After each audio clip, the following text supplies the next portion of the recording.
Hello everyone, good morning. দিনটা ছিল পয়লা বৈশাখে। হ্যাঁ জানি অনেক লেট হয়ে গেছে পোস্ট করতে। তো সকাল সকাল উঠে নতুন চাদর পেতে নিয়েছিলাম, তারপরে খেয়ে নিয়েছিলাম গরম গরম দুধ চা।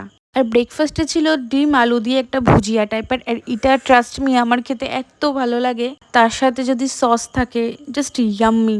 আমি একটার জায়গায় দুটো রুটি খাই। তারপরে তো রান্না বসিয়ে দিলাম। তো পয়লা বৈশাখে কার না বাড়িতে মাটন চিকেন হয় না, সবারই বাড়িতে হয়। নতুন বছর বলে কথা। তো কষিয়ে আমি মাংসটা রেডি করলাম। আর মাংসটা খেতে খুবই ভালো হয়েছে। আমি করেছি বলে বলেছি না, আমি ফার্স্ট টাইম খাসির মাংস করলাম।